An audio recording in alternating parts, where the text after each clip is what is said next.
This channel does not promote any violent, harmful, or illegal activities. All content provided by this channel is meant for an educational purpose only.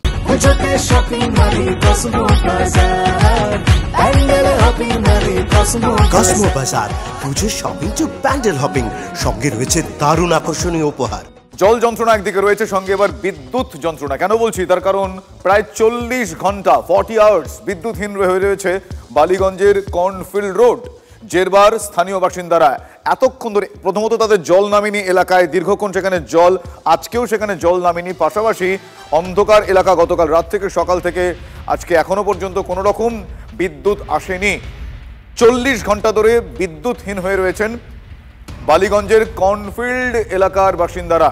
প্রায় 40 ঘন্টা পর বিদ্যুৎ এসেছে বলে জানতে পারা যাচ্ছে। অবশেষে লেটেস্ট আপডেট হচ্ছে কিছুক্ষণ আগে বিদ্যুৎ এসেছে, কিন্তু গতকাল থেকে টানা 40 ঘন্টা 40 আওয়ার্স বিদ্যুৎহীন হয়েছিল বালিগঞ্জের কর্নফিল্ড রোড এলাকা। আমার সহকর্মী সায়ন্ত এই মুহূর্তে সেখানে রয়েছে। সায়ন্ত, একদিকে তো জল যন্ত্রণা যেরকম আমরা জানি, দোসর এই বিদ্যুৎ পরিষেবা বন্ধ হয়ে যাওয়া, অবশেষে বিদ্যুৎ এসেছে বলে জানতে পারা যাচ্ছে। আমি স্পেসিফিক্যালি দুটো বিষয় তোমার কাছে জানতে চাইবো, যে এক, বিদ্যুৎ আসার পর তারা কি বলছেন, আর এতক্ষণ বিদ্যুৎহীন হয়ে থাকার কারণ হিসেবে কি কি জানা যাচ্ছে?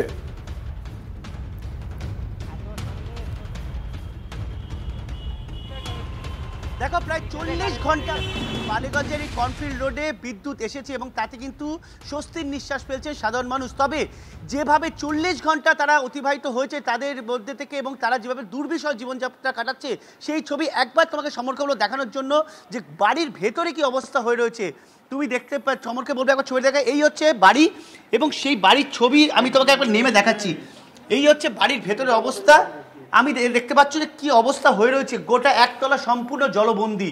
এই অবস্থার মধ্যে তারা জীবন কাটাচ্ছে, এবং যারা এই বাড়ির বাসিন্দা তাদের কাছে সরাসরি আমরা চলে যাব, যে দীর্ঘক্ষণ পর আপনাদের কারেন্ট এলো, কিন্তু এই 40 ঘন্টা আপনাদের যেভাবে থাকতে হলো কি বলবেন, আর এখন যেভাবে দুর্ভোগে থাকতে হচ্ছে কি বলবেন?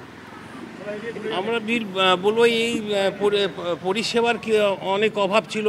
আর এত বড় সম্ভ্রান্ত জায়গায় এত প্লাস্টিক পরে সারা দিনে প্লাস্টিক মধ্যমাত্র একদম বন্ধ হয়ে গেছে।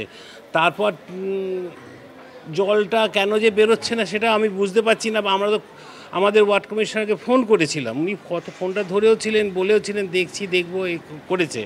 কিন্তু এইরকম বৃষ্টিটা এমনভাবে এসছে না, 1 ঘন্টার মধ্যে জল ভরে গেছে। একতলা কি সম্পূর্ণ জলবন্দী ছিল? সম্পূর্ণ জলবন্দী ছিল, একদম জল। এক কলায় আমার 1 কোমর জল, আর এখানটা আমার 1 থুতনি অব্দি জল ছিল। এখন তো জল নেমে গেছে অনেক।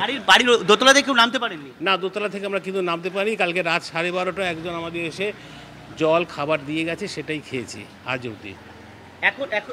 এখন তো দেখলাম বিদ্যুৎ ফিরলো, কোথাও কি শান্তি ফিরছে? বিরাট শান্তি, মনে হচ্ছে বিশাল অসুখ থেকে উঠলাম আমরা। এরকম শান্তি আর ভাষায় প্রকাশ করা যায় না। তুমি শুনতেই পেলে যে মনে হচ্ছে কোথাও বিরাট অসুখ থেকে ফিরলেন তারা। অর্থাৎ এই ছবি কিন্তু কর্নফিল্ড রোডের প্রত্যেকটি জায়গায়। সমরকে আমি দূর দূরান্ত ছবিটা একবার দেখাতে পারবো, যে একের পর এক গাড়ি খারাপ হয়ে পড়ে রয়েছে। তুমি দেখতে পাচ্ছ যে এখানকার স্থানীয় বাসিন্দাদের গাড়ি, কেউ বাইরে থেকে ঢোকার চেষ্টা করেছিল, এলাকার মধ্যে দিয়ে অন্যত্র যাওয়ার চেষ্টা করেছিল। প্রত্যেকটি জায়গায় কিন্তু এভাবে গাড়ি খারাপ হয়ে পড়ে রয়েছে। সাধারণ মানুষকে এখান থেকে এভাবে যাতায়াত করতে হচ্ছে। দুর্বিষহ জীবন কীরকম হতে পারে তার ছবি কিন্তু এই বালিগঞ্জের কর্নফিল্ড রোডে আসলেই বোঝা যাবে। এবং তোমাকে বাড়ির ভেতরের ছবি দেখালাম, যারা বাড়ির বাসিন্দা তাদের বক্তব্য শুনলাম। এবং একদমই শান্ত, এই ছবিটাই অনেক কথা বলে দিচ্ছে। যেরকমটা তুমি দেখালে, দীর্ঘ 40 ঘন্টা সেখানে কারেন্ট ছিল না, বিদ্যুৎ ছিল না। কিছুক্ষণ আগে বিদ্যুৎ এসেছে ঠিকই, কিন্তু যে অসুখ থেকে সেরে উঠলেন বলে পরিতৃপ্তির কথা তিনি বলছেন, যার সঙ্গে তুমি কথা বলছিলে, তিনি আরও একটা গুরুত্বপূর্ণ অসুখের কথা বলেছেন, যেটা আমাদের প্রত্যেককে মাথায় রাখতে হবে, যে যত্রতত্র প্লাস্টিক বোতল যত্রতত্র ফেলার কারণে আজকে এই পরিস্থিতির শিকার আমাদের হতে হচ্ছে না। তো এই প্রশ্নটাও কিন্তু তিনি আরও একবার তুলে দিলেন একজন সহনাগরিক আমাদের। এই ছবি দেখছেন কর্নফিল্ড রোড, বালিগঞ্জের কর্নফিল্ড রোড, সেখানে জলমগ্ন পরিস্থিতি তো রয়েছে। দীর্ঘ 40 ঘন্টা সেখানে বিদ্যুৎহীন হয়েছিল, কিছুক্ষণ আগে সেখানে কারেন্ট এসেছে। আর বিদ্যুৎস্পৃষ্ট হয়ে ইতিমধ্যেই 11 জনের মৃত্যুর খবর পাওয়া গিয়েছে। ইকবালপুরে বিদ্যুৎস্পৃষ্ট হয়ে মৃত্যু হয় জিতেন্দ্র সিং। তার বাড়িতে আজ মেয়র ফিরহাদ হাকিম গিয়েছিলেন। বাড়ির লোকজনের সঙ্গে তিনি দীর্ঘক্ষণ কথা বলেন। জিতেন্দ্র সিং এর 2 ছেলে, পড়াশোনা এবং পরিবারের একজনকে চাকরি দেওয়ার দায়িত্ব নেন ফিরহাদ হাকিম। পরিবারের পাশে থাকার আশ্বাস দিয়েছেন মেয়র ফিরহাদ হাকিম। इसके साथ हम हैं। आप करेंगे, आप भाई की तरह हमें, हम आप बहन की तरह हम देखभाल सब आपका करेंगे हम लोग। मतलब पढ़ाई का खर्चा पूरा। हाँ, पूरा पढ़ाई का चलेगा, बड़ा लड़का का है, आप सब कुछ करेंगे। कहीं बबीता कहीं जाएंगे ना, आज बबीता कहीं बोले कहीं पलट जाएंगे। हमारे मुख्यमंत्री ममता ব্যানার্জি একটা নির্দেশ দিয়েছেন যে আমরা যারা প্রতিনিধি আছি, যেখানে যেখানে এরকম হয়েছে যে সহনাগরিকরা আমাদের ছেড়ে এই দুর্যোগে চলে গেছে, তাদের পরিবারের পাশে দাঁড়ানো হচ্ছে। এই মমতাদির এই বার্তাটা পৌঁছতে এসেছিলাম।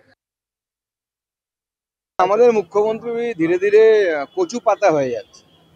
কচু পাতার উপর জল পড়লে দেখবেন জল টলটল করে, জল গায়ে লাগে না, গাছের পড়ে যায়।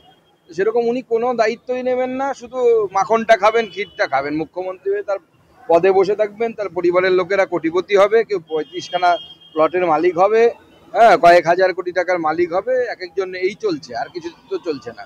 ভারতবর্ষের অনেক মেট্রোপলিটন সিটিতে এই ধরনের বৃষ্টিপাত হলে জল জমে, কিন্তু প্রশ্ন হচ্ছে সেই সমস্ত মেট্রোপলিটন সিটিতে কেন একজন মারা যায় না বিদ্যুৎ হয়ে? কোথাও গিয়ে দেখবেন না যে আমাদেরকে কবিতা লিখতে হয় যে ইলেকট্রিক আধখানা চাঁদ লটকে আছে ইলেকট্রিকের তারে। এই দায়টা উনি নেবেন না, কোনো দায়ী উনি নেবেন না, উল্টে লোকের ঘাড়ে দোষ চাপাবেন। পুরো সতর্কতা ছিল, আগাম সতর্কতা ছিল। উনি বলছেন যে আমরা জানতাম না, আকস্মিক বৃষ্টিপাত হয়েছে। দায় কে নেবেন সেই নিয়ে দায় ঠেলাঠেলি চললেও জমাজলে কলকাতায় মৃত্যু মিছিল সে কথার নতুন করে বলার অপেক্ষা রাখে না। কলকাতায় একটার পর এক মৃত্যুর ঘটনা পাওয়া গিয়েছে। তরিদাহত হয়ে মৃত্যু হয় কালিকাপুরে। মোট 9 জনের মৃত্যুর খবর কলকাতায় পাওয়া গিয়েছে। কালিকাপুরে বিদ্যুৎস্পৃষ্ট হয়ে একজনের মৃত্যুর খবর পাওয়া গিয়েছে। এই মুহূর্তে ঠিক সেইখানে, ঠিক যে জায়গায় এই দুর্ঘটনা ঘটে সেখানে আমার সহকর্মী সুশোভন রয়েছেন। আমি সরাসরি সুশোভনের কাছে যাবো। সুশোভন, আমি আরও একবার জানতে চাইব, নিঃসন্দেহে অত্যন্ত দুঃখের এই ঘটনা। গতকাল একটার পর এই ধরনের মৃত্যুর সংবাদ যখন আসছিল, সত্যি দুঃসংবাদের মতোই সেগুলো আসছিল। আজ তুমি সেই এলাকায় রয়েছো, দুর্ঘটনাস্থল বলা যেতে পারে। কিভাবে এই দুর্ঘটনা ঘটলো এখনো পর্যন্ত, আর কোন কোন দিকগুলো এই ঘটনায় উঠে আসছে যদি জানাও একটু প্লিজ। দেখো, রামগোপাল পণ্ডিত 53 বছর বয়স, 7:15 নাগাদ তিনি এসছিলেন। এই যে রাস্তা দেখছো একেবারে কালিকাপুর মোড়, এটা এখান থেকে সে সাইকেল নিয়ে এই যে পুলিশের যে কিয়ক্স সেটাই মূলত ক্রস করতে গেছিলেন এবং তারপরই তার সাইকেল এখানে আটকে যায়। যেহেতু এই জায়গাটা বর্তমানে জল না থাকলেও গতকাল কিন্তু জল অনেকটাই ছিল এবং সেই জন্য কিন্তু এখানে তারা একেবারে জল এতটাই ছিল, সাইকেল আটকে যায় এবং মাটিতে লুটিয়ে পড়ে। আপনি তো কাল এখানে ছিলেন, কি হয়েছিল একটু বলুন। উনি এসে এখান থেকে সাইকেল কাজে যাচ্ছে বলে এসেছিল, এসে এখানে যখনই হাত দেয় উনি দাঁড়িয়ে, তখনই বডি হয়ে গিয়ে শর্ট সার্কিট হয়ে গিয়ে উনি ছটফট করতে করতে এখানেই মারা যায়। আচ্ছা, এইখানে বলতে আপনি কোন জায়গাটা বলছেন? এইটা হলো পুলিশের কিয়ক্স, একটু জায়গাটা আমায় বোঝান তো। এই জায়গাটাই দাঁড়িয়ে ছিল, এই প্লাস্টিকটা দাঁড়িয়ে আছে, প্লাস্টিক কালো প্লাস্টিকটা ওখানে দাঁড়িয়ে, আর লোকটা জাস্ট হাত দিয়েছে, সঙ্গে সঙ্গে উনি ছটফট করে এখানে মারা গেছে।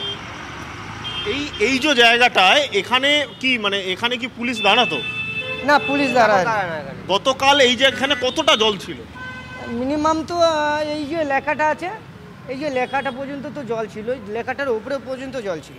দেখো, এই যে জায়গায় পুলিশ কিয়ক্সটা একবার তোমায় ভালো করে দেখাবো। এইটা হলো পুলিশ কিয়ক্স, তার মাথায় দেখছো যে বিজ্ঞাপনী যেগুলো দেয় একবারে রাস্তার ধারে লাইট দিয়ে বিজ্ঞাপন, সেইগুলো।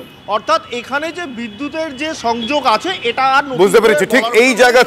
ঠিক এই জায়গায় গতকাল দুর্ঘটনাটি ঘটেছিল। আমি পরপর আরো কয়েকটা ঘটনার কথা উল্লেখ করব দর্শকদের জন্য। শেক্সপিয়ার সরণি, সেখানেও বিদ্যুৎস্পৃষ্ট হয়ে হোটেল কর্মীর মৃত্যু হয়েছে। নেতাজি নগরে বিদ্যুৎস্পৃষ্ট হয়ে মৃত্যু হয়েছে ফল বিক্রেতার। একবালপুরে পৌর, বেনিয়াপুকুরে পথচারীর মৃত্যু হয়েছে। বালিগঞ্জ প্লেসে মৃত্যু হয়েছে একজনের। বেহালায় বিদ্যুৎস্পৃষ্ট হয়ে কারখানার কর্মীর মৃত্যু হয়েছে। হরিদেবপুরে জেনারেটরে হাত দিয়ে বিদ্যুৎস্পৃষ্ট হয়ে মৃত্যু হয়েছে একজনের। গড়িয়ার মহামায়াপুর স্কুল রোডে এক যুবকের মৃত্যু হয়েছে। কলকাতাতে মোট 9 জনের মৃত্যু হয়েছে।